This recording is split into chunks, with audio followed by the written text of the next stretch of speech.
You won't believe this. Malin's face was calm, but inside she was overjoyed.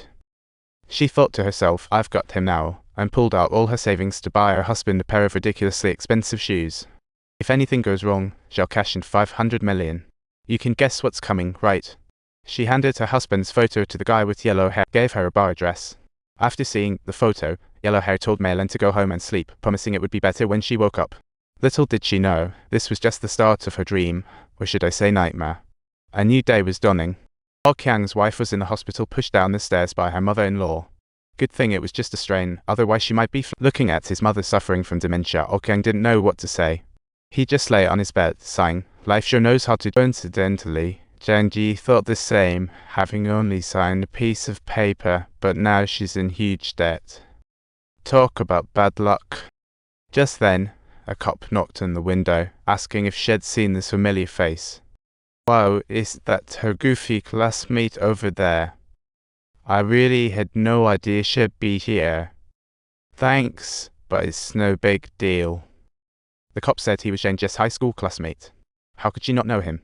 Jang-ji helplessly said, I don't remember, as it began to drizzle. Cop actually sat in her car, introduced himself as Old Ma, here to crack the case. Jang-ji casually asked what's good around here. Wanting to inquire about her classmate, she took Old Ma for sushi. After stuffing their faces, Old Ma told her, your classmate scammed billions using Dogecoin as a ruse. Jang-ji was momentarily startled upon hearing this, thinking to himself, this could indeed be more ominous than auspicious. Old Ma wanted to know if there's a bar nearby to go celebrate a bet. Jang-ji said she had to head home, and Old Ma joked if she was off to babysit his wife. Jang-ji said she didn't even have a girlfriend. Just then, Old Ma's phone buzzed, and he hurriedly left. Ah Kyang woke up from a dream, realizing he forgot to turn off the water. Now that would be a real humdinger. He quickly turned off the gas, finding he was late for work again. What a comedy of errors. He hurriedly called his manager to apologize, but the manager coldly fired him instead. Ah Kyang was fuming. 3 years of hard work for this. Unthinkable.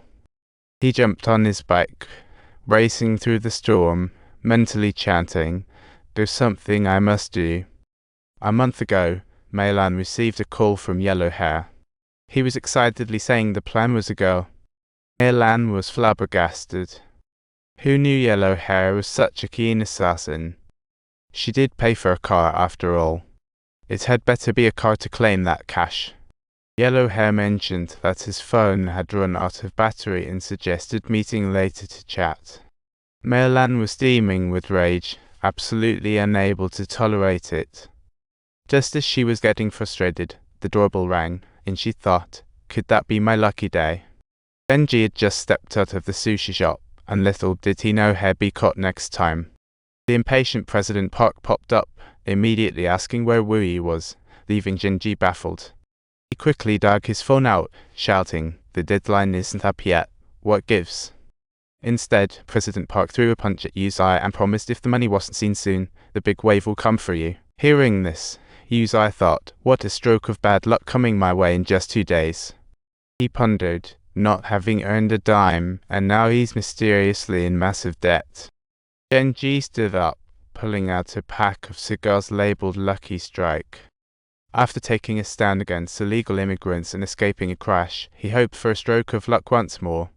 Mei-lan couldn't get through to Yellow Hair, probably turned off, but then the doorbell rang, and sure enough, it was him. Mei-lan hurriedly dragged him into the car while Yellow Hair looked confused, like he hit the wrong target. Mei-lan thought to herself, why do I have to deal with such a clueless teammate? She told Yellow Hair to get rid of the car and quickly gather their things to flee. Who knew he'd get all sentimental? He insisted on taking Mei-lan along, and she hit him with the soul-searching question, do you have any money? Xiang pushed open the sauna door, claiming he lost something while grabbing keys, and sneaked away with a bag full of cash. But just as he stepped out, 2 cops stopped him. Turns out they were looking for someone. The cop showed him a photo, and he claimed to have never seen the guy. They urged him to look closely. He looked again and insisted he hadn't seen him, but the 2 cops were looking for Old Ma, who had troubled him days ago. Xiang reached the elevator just when he bumped into the manager, who insisted on checking the bag, feigning concern about stolen goods. Zhang nervously said it only contained books, but the manager wasn't buying it. As the two cops brushed past, thankfully they ignored him, but the manager tried to snatch the bag from him. What do you think this is? You think I'm your worker? Zhang finally displayed his courage, angrily confronting the manager with a blank expression. He neatly laid out the cash, staring at it for 10 minutes in awe of the miraculous treasure.